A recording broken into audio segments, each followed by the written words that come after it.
પવિત્ર પ્રસાદમાં ઝેર ભેળવીને આખા પરિવારને પતાવી દેવાના ષડયંત્રને અંજામ અપાયાનો આરોપ લાગતા ખળભળાટ મચી ગયો છે। ઘટના સુરતના ઉત્તરાયણની છે, જ્યાં ગોરધનભાઈ ડોંડાએ આરોપ લગાવ્યો છે કે ઘરના દરવાજે કોઈ પ્રસાદીના લાડુ મૂકી ગયું। એ ખાધા બાદ તબિયત લથડી। આરોપ છે કે લાડુમાં ઘઉંમાં નાખવાની દવા ભેળવેલી હતી। પોલીસે આ મામલે સીસીટીવી આધારે તપાસ શરૂ કરી છે, જેમાં 5 જેટલા શંકાસ્પદ શખ્સોની હરકત કેદ થઈ છે। શું ખરેખર લાડુમાં ઝેર ભેળવીને આખા પરિવારની સામૂહિક હત્યાનું ષડયંત્ર હતું કે પછી અન્ય કોઈ હકીકત છે? એ દિશામાં પણ પોલીસે તપાસ આદરી છે। ગોરધનભાઈએ જણાવ્યું કે 10 એપ્રિલે બપોરના સમયે તેઓ ઘરે પરત ફર્યા ત્યારે ઘરના મુખ્ય દરવાજા પર એક થેલી લટકતી નજરે પડી, જેમાં 2 લાડુ હતા। સામાન્ય રીતે ધાર્મિક પ્રસંગોમાં પ્રસાદ આપવાની પરંપરા હોવાથી તેમણે કોઈ શંકા કર્યા વિના તે થેલી ઘરમાં લઈ જઈને થેલીમાંથી પ્રસાદ સમજીને લાડુ આરોગ્યા। પ્રસાદ ખાધા બાદ ગોરધનભાઈ, તેમના પત્ની અને પુત્રવધૂની તબિયત બગડી। જો કે સારવાર બાદ તમામનું સ્વાસ્થ્ય સારું હોવાથી પરિવારે રાહતનો શ્વાસ લીધો।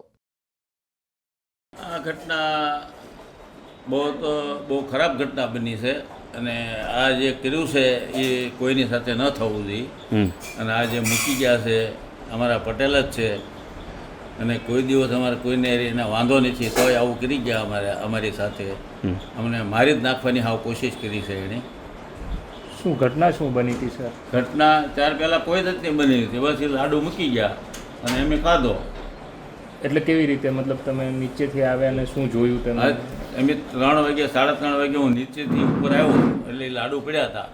લાડુ પડ્યા એટલે હું લઈને અંદર આવ્યો। આ ઘણી વખત શું હોય કે કાંઈક સત્સંગને એવું હાલતું હોય તો કોઈ પ્રસાદી મૂકી જતા હોય, ઘર બંધ હોય એટલે પછી આપણે ઘરે લાવીને ખાતા હોય, પણ આ એક ષડયંત્ર હતું। બાકી આવું તો ઘણી વખત બનતું હોય। કોણે કોણે ખાધો તો? મેં ખાધો અને મારા દીકરીને વહુએ ખાધો। પછી શું થયું હતું? પછી 2 લાડુ હતા ને એમાં એક માલી તમે થોડો ખાધો, એક તો એમનો પડ્યો હતો, પણ જે ઝેરવાળો હતો એ જ ખાધો એમ।